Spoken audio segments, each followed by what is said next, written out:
Assalamualaikum warahmatullahi wabarakatuh. Jumpa lagi di channel YouTube.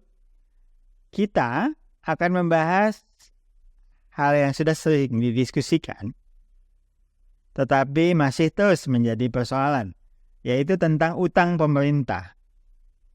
Nah, pertama kita tentu sudah hafal dengan grafik di atas.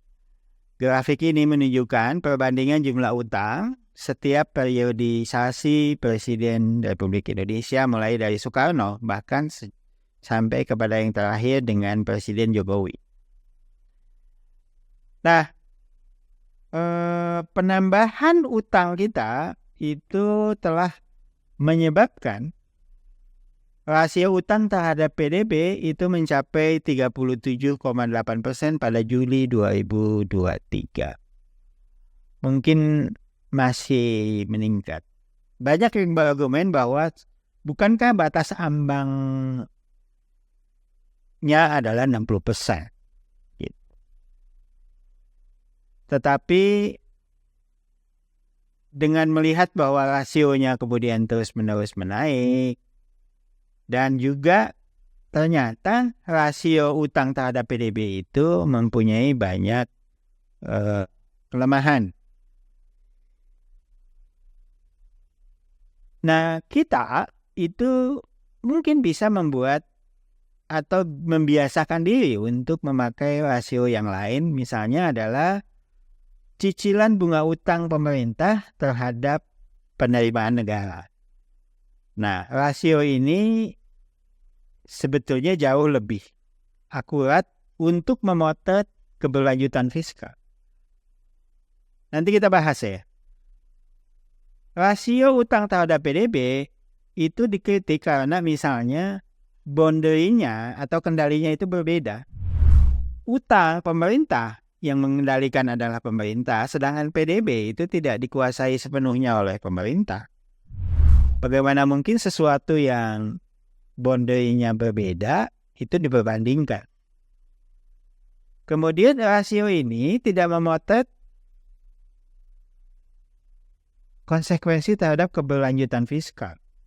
Karena fiskal di dalam kendali pemerintah, sedangkan PDB bukan gitu. Jadi bisa jadi PDB-nya besar tapi dana yang dibeli pemerintah sangat kecil, itu akan membahayakan keberlanjutan fiskal. Itu jadi dampaknya tidak akurat. Yang ketiga adalah rasio utang terhadap PDB itu tidak akan akurat kalau diperbandingkan antar negara, karena PDB antar negara itu sangat-sangat bervariasi. Misalnya kalau kita membandingkan utang per PDB dengan Jepang, sementara size PDB Jepang itu sangat-sangat besar, gitu. Sehingga kemudian itu menjadi tidak terlalu bermakna. Sebetulnya rasio yang lebih mendekati itu dan juga memotret kemampuan fiskal itu adalah rasio bunga utang terhadap penerimaan negara. Jadi di situ jelas kendalinya ada di dua-duanya. Kendalinya ada di pemerintah. Dan ini menunjukkan kemampuan fiskal. Jadi bagaimana membayar bunga utang, kemudian bagaimana penerimaan negara ini. Dan kalau kita lihat grafiknya sebagaimana di atas, itu rasionya meningkat sangat tajam. Bisa kita lihat di awal tahun 2014. Di tahun 2014, rasionya itu sekitar 8%. Sedangkan di akhir 2023, rasio itu sudah mendekati 22%. Hampir 3 kalinya. Nah, jadi itu menunjukkan bahwa sebetulnya peningkatan jumlah utang kita selain juga nanti ada aspek efektivitas pemanfaatan, tapi dari sisi jumlahnya saya sudah sangat besar. Nah, langkah-langkah strategis apa yang diperlukan agar kita bisa mengelola utang secara lebih bijak Yang pertama adalah tentu saja transparansi dan akuntabilitas dari pemanfaatan utang. Jangan sampai utang yang begitu besar itu ternyata ujungnya menjadi sarana untuk korupsi. Itu akan menurunkan kepercayaan rakyat dan juga inefisiensi. Yang kedua adalah agar dana utang itu benar-benar dipakai untuk investasi yang produktif.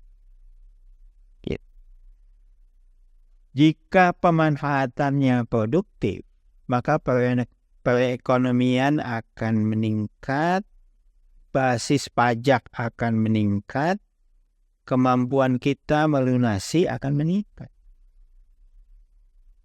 Gitu kan? Kemudian yang ketiga, kalau bisa dilakukan restrukturisasi terhadap utang, lakukanlah. Ini penting sekali, ya kan?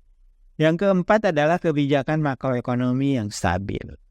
Jadi dengan makroekonomi yang stabil, inflasi yang rendah, valuta asing yang stabil, ya kurs, ya kan, defisit anggaran yang terkendali, maka kepercayaan investor akan tumbuh, ekonomi akan tumbuh, biaya dana itu akan menurun, dan seterusnya dan seterusnya. Sementara kondisinya sekarang kan tidak seperti itu.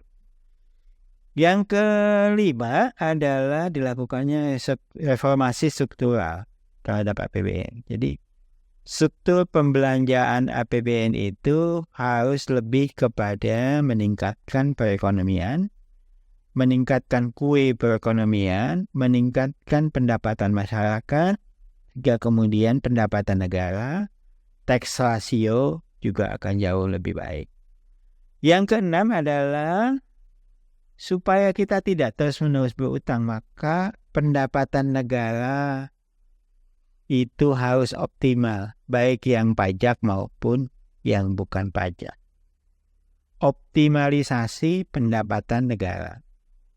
Sebagai contoh, rasio pendapatan dari sumber daya alam Indonesia dibandingkan dengan total pendapatan, dibandingkan dengan APBN juga, kita itu hanya di atas Singapura dibandingkan di ASEAN ya. Semua negara di ASEAN punya rasio pendapatan SDA, sumber daya alam, yang lebih tinggi dari Indonesia, kecuali Singapura. Which is Singapura itu tidak punya sama sekali sumber daya alam.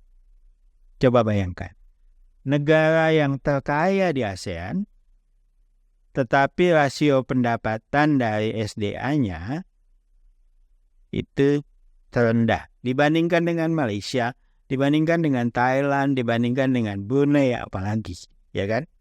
Nah, ini optimalisasi pendapatan negara itu akan membuat kita tidak perlu berutang, bahkan kita bisa melunasi utang. Ketika berutang, maka kita harus bisa berpikir bagaimana melunasinya. Jangan mengandalkan revolving. Jangan mengandalkan bahwa perekonomian itu akan terus tumbuh. Karena secara historis, tidak selalu perekonomian itu tumbuh. Kenapa kita membuat asumsi bahwa perekonomian selalu tumbuh sehingga kemudian utang itu di revolving saja? Itu adalah perilaku yang membahagiakan kreditur. Demikian bahasan kita tentang utang pemerintah. Assalamualaikum warahmatullahi wabarakatuh.